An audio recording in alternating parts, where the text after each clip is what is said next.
Dear students, welcome to Department of Collegiate and Technical Education Learning Management System Program. Myself, Dr. Timme Gowda Innar, Assistant Professor and Head, Department of Chemistry, Government Sri Krishna Rajendra Silver Jubilee Technological Institute, KR Circle, Bangalore. In my session 1 video lecture, I am going to explain BTU Engineering Chemistry Theory Module 1, that is Electrochemistry and Energy Storage Systems. Let's go through the complete syllabus of Module 1, which includes use of free energy in chemical equilibria, in which thermodynamic functions, definitions of free energy and entropy, cell potential, derivation of Nernst equation for single electrode potential, numerical problems on electrode potential E, standard electrode potential E0, and EMF of cell E cell. Electrochemical energy systems, in which introduction, construction, working and applications of calomel reference electrode, ion selective electrode, definition, construction and principle of glass electrode, and determination of pH using glass electrode, electrolyte concentration cells, and numerical problems on electrolyte concentration cells.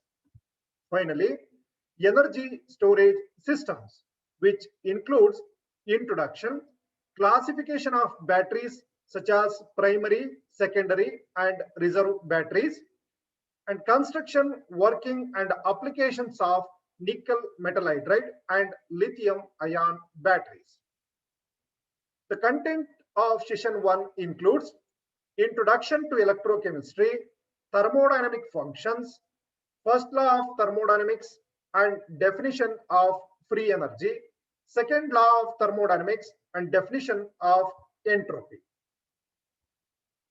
I am starting this session with a question: is electrochemistry is important to study? The answer is yes, because we are using many devices for our day-to-day activities, which are working on the principle of electrochemistry. For example, battery. It is one of the key devices we are using for our many day-to-day activities, which is working on the principle of electrochemistry. Due to its importance, in 2019, Nobel Prize in Chemistry awarded for the discovery of lithium ion battery. Similarly, as you know, to prevent the environmental pollution, the chemical fuel vehicles are replacing with electric vehicles, which are working with the help of batteries and fuel cells. That batteries and fuel cells working on the principle of electrochemistry. So another very important application of electrochemistry is electroplating. This technique is used mainly for two applications. One is to get decorative appearances of the metals and to prevent corrosion of metals. And some of the sensors which are working on the principle of electrochemistry, which we can use it to detect and determine the concentration of different substances in various samples, including environmental samples. So just I mentioned only few applications of electrochemistry here.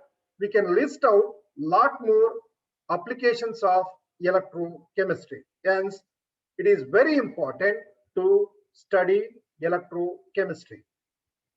So then, what is electrochemistry? Electrochemistry is the relationship between electricity and chemical reactions. So electricity is nothing but movement of electrons and chemical reactions, mainly oxidation and reduction reactions. There are two ways in which electricity and chemical reactions are related. The first one, certain spontaneous chemical reaction. Spontaneous chemical reactions are nothing but the chemical reactions occur on its own without external force. Some chemical, non-spontaneous chemical reactions generate electricity. Chemical reactions generate or create electricity. So this is first relation. Example, galvanic cells and household batteries, which converts chemical energy into electrical energy through redox reactions. Similarly, the second relation is electricity to chemical reactions.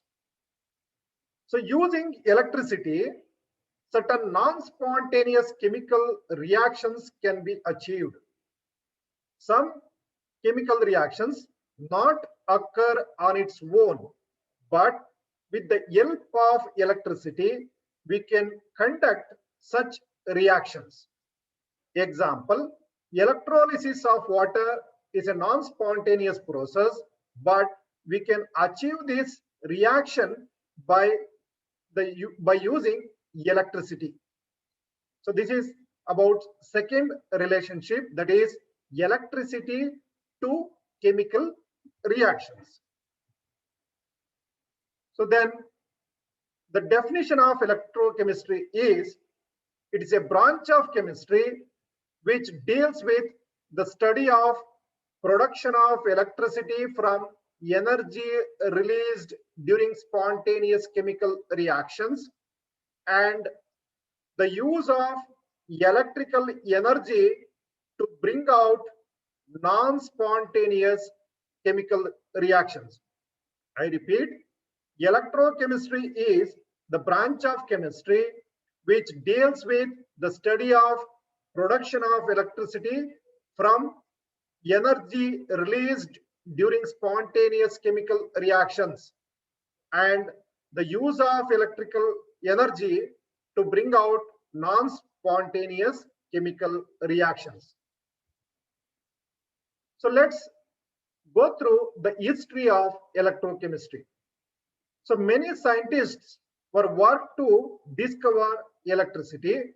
Among them, in 1780, Italian physician Luigi Galvani was working in the University of Bologna on bioelectricity. While dissecting a frog, which is fixed to a copper hook, he touched the dead frog leg with his iron knife. Then the leg of the dead frog was twitched or moved. Then Galvani surprised, and he believed that the energy comes for the contraction of leg from the body itself. That is, he believed that electricity created within the animal, and he called it as animal electricity. But in 1800, another Italian physicist, Alessandro Volta, proved that Galvani is wrong, and he proved that the leg movement was not caused by animal electricity, but it is due to the difference in electrode potential between two dissimilar metals and which are connected to the animal tissue. And he demonstrated the production of electricity by using two dissimilar metals, that is copper and zinc discs, which are separated by a cloth which is soaked in salty water. And hence, the first true battery was invented by the Italian physicist Alessandro Volta in the year 1800. The second relation, that is electricity to chemical reactions. So that is discovered by the scientist Nicholson and Carsley in England by passing electric current through the water. So this is about history of the electricity. Let's come to the topic electrochemical cells. What are electrochemical cells? Electrochemical cells are the devices which converts chemical energy into electrical energy, or electrical energy into chemical energy. That is nothing but the use of electrical energy to bring about non-spontaneous chemical reactions. I repeat, electrochemical cells are the devices which converts chemical energy into electrical energy, or electrical energy is used to bring out non-spontaneous chemical reactions. So these electrochemical cells are classified into mainly two types. They are galvanic cell or voltaic cell and electrolytic cell. What are galvanic cell? A galvanic cell is a device which converts chemical energy into electrical energy. Example, Daniell cell and common household batteries. So how this Daniell cell converts chemical energy into electrical energy?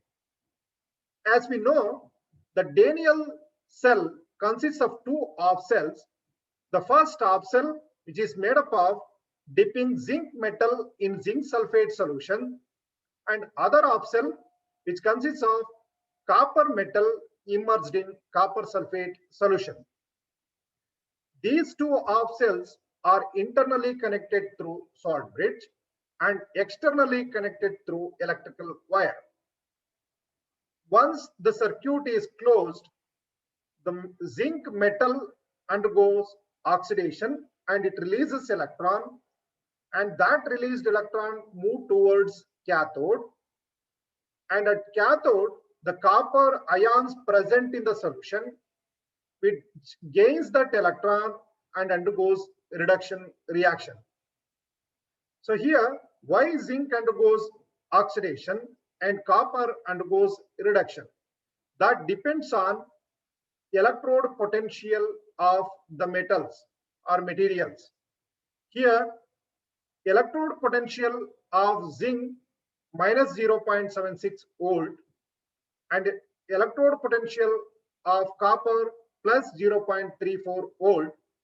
So due to lower reduction potential, the zinc undergoes oxidation, and due to higher reduction potential of copper, which undergoes reduction reaction. Hence, zinc undergoes oxidation and copper undergoes reduction. Zinc function as anode and copper function as cathode. So due to these redox reactions, the galvanic cell converts chemical energy into electrical energy. Let's come to electrolytic cell. Electrolytic cell, it's a device which converts chemical energy, it converts electrical energy into chemical energy. That means electrical energy is supplied to bring out non-spontaneous chemical reactions. Example, the decomposition of water into hydrogen gas and oxygen gas can be achieved by supplying suitable voltage.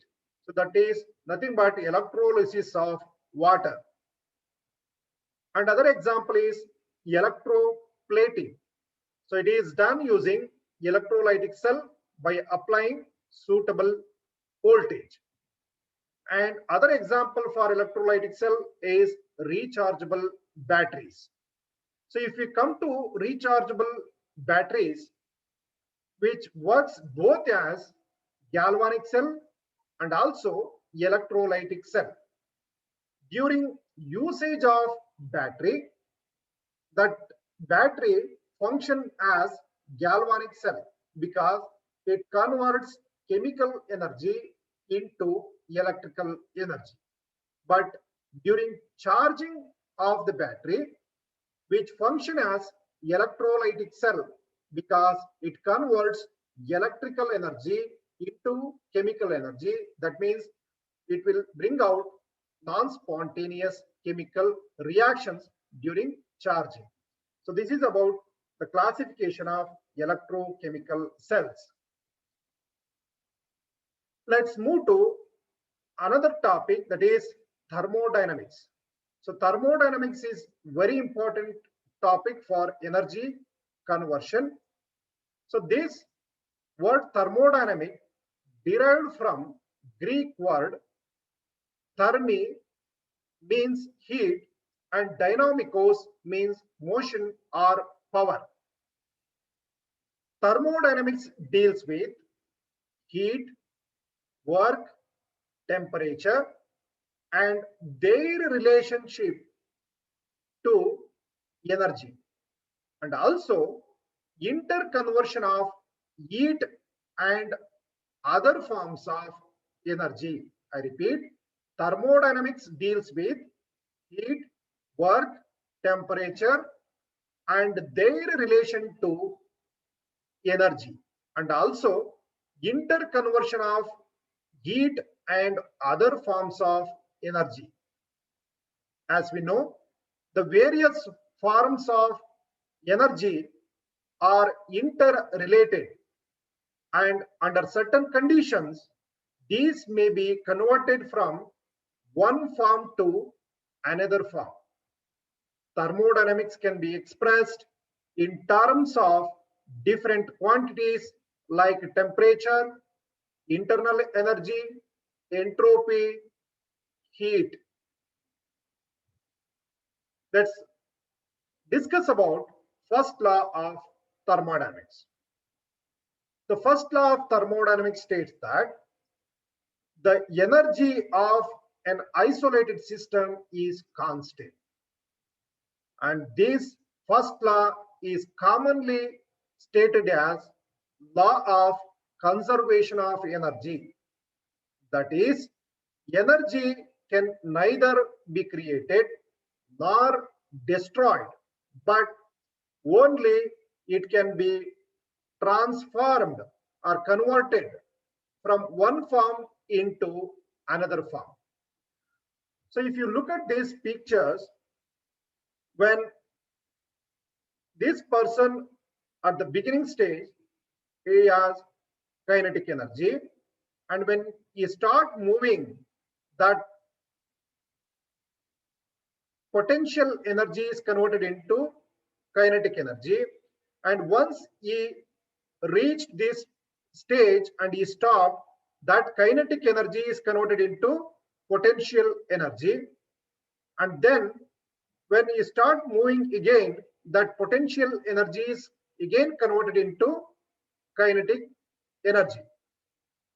Similarly, when the ball is in hand, it has potential energy. When it drops down, that potential energy converted into kinetic energy. Similarly, when the water is stored in a dam, it has potential energy. When it starts flowing, that potential energy converted into chemical energy. If we use this water to rotate the turbines and to generate electricity, that kinetic energy converted into electrical energy. So that means we can convert one form of energy into another form of energy. The mathematical expression of first law of thermodynamics is delta U is equal to Q plus W, where delta U is the change in internal energy, Q is heat. When Q is positive, that means heat absorbed by the system, and Q is negative, that means heat is released from the system. W is the work. If W is positive, that means work done by the system. If W is negative, that means work done on the system. If there is no transfer of energy either as heat or work, that means isolated system. When W is 0, Q is 0, then the change in internal energy is also equal to 0. So let's go through the another term, free energy. Why this free energy is introduced? To know whether the reaction is spontaneous or not, this new thermodynamic function, free energy, is introduced. If you look at these pictures, at this stage, the free energy is more. Here also, when the molecules are very close, free energy is more, but less stable. At this stage, the free energy is less. Here also, free energy is less. So these are spontaneous process. So we can summarize it as, in a spontaneous change, the free energy of the system decreases and the system becomes more stable, and these released free energy can be converted into work. So this is about free energy. The definition of free energy is, it is a thermodynamic function and it is the amount of internal energy of the system is available to perform useful work at constant temperature. I repeat, free energy is a thermodynamic function. It is the amount of internal energy of the system is available to perform useful work at constant temperature. And the Gibbs free energy relation given as G is equal to H minus Ts, or delta G is equal to delta H minus T into delta S, where G is the Gibbs free energy, H is the enthalpy, T is the absolute temperature, and S is entropy, and product of T and S is energy not available to perform work.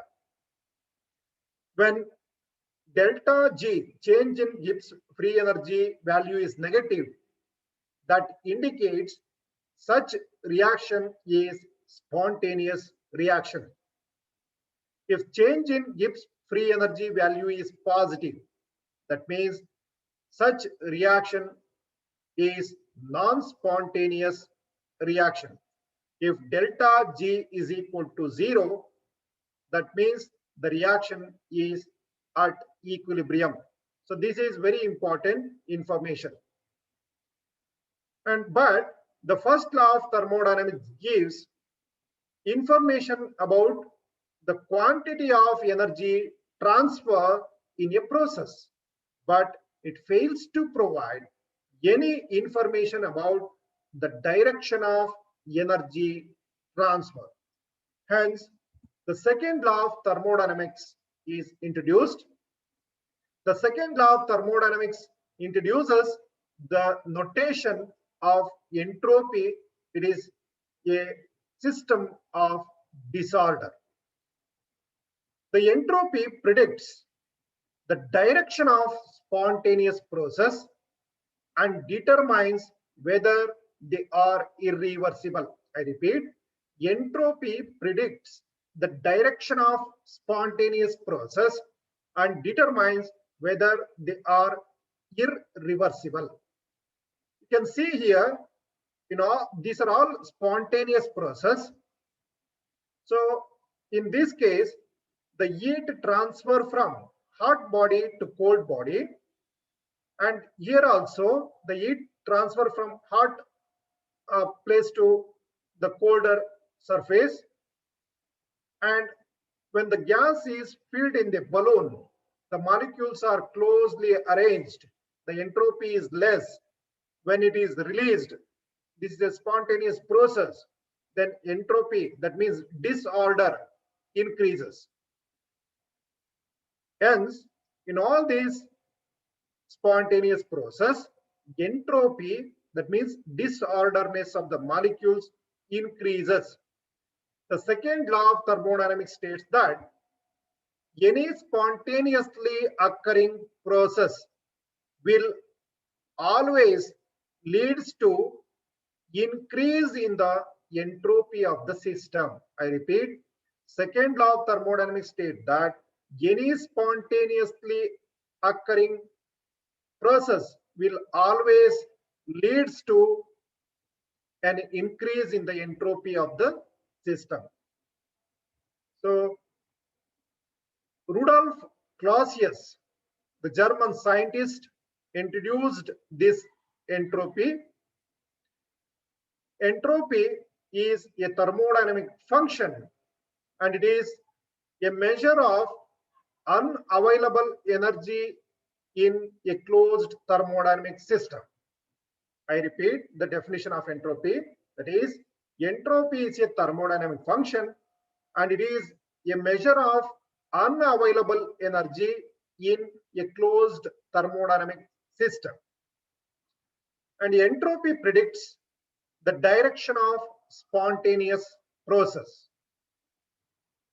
The mathematical expression of entropy is delta S is equal to entropy of the system at final state minus entropy of the system at initial state, or delta S is equal to delta Q divided by T.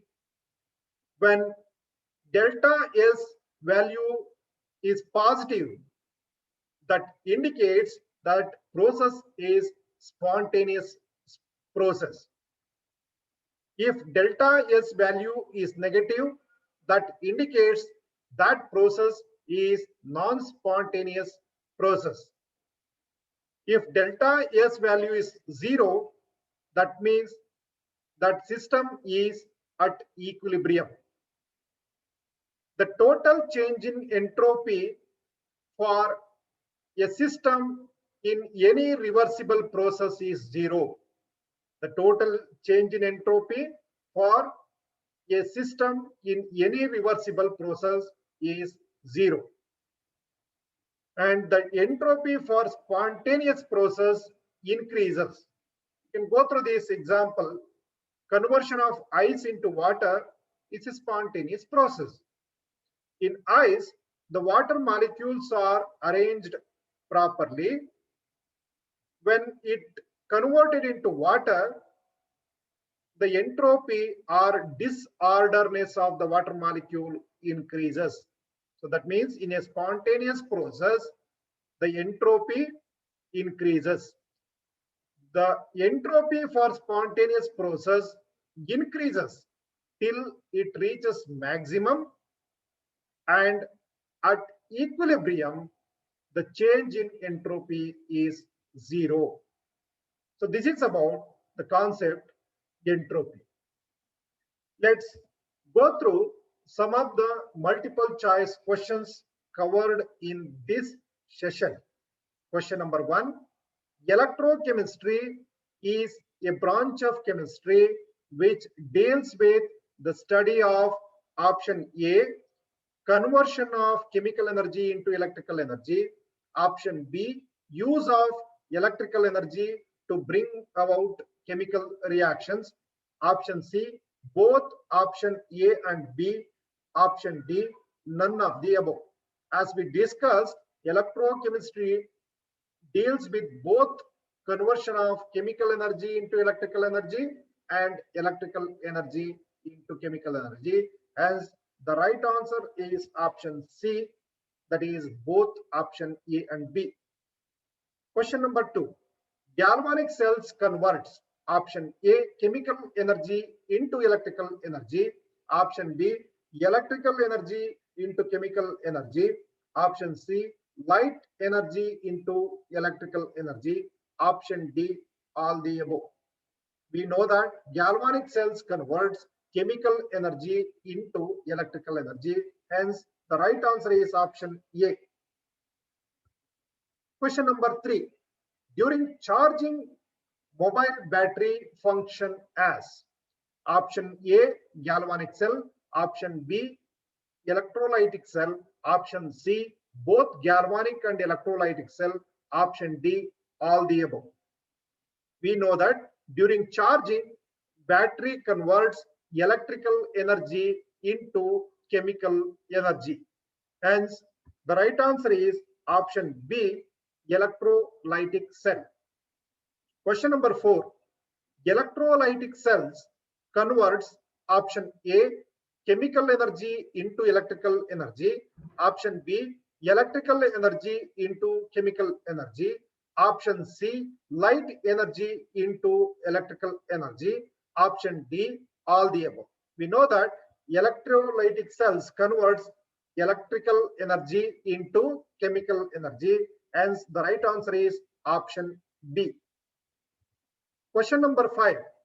For spontaneous reaction change in entropy, option A, delta S value is positive, option B, delta S value is negative, option C, both option A and B, option D, none of the above. The right answer is option A, that is for spontaneous reaction, the change in entropy must be positive. Question number 6. During usage of laptop computer, the battery function as option A, galvanic cell, option B, electrolytic cell, option C, both galvanic and electrolytic cell, option D, all the above. So during usage, the battery converts chemical energy into electrical energy. Hence, the suitable right answer is option A, that is galvanic cell. So these are the reference materials I have used.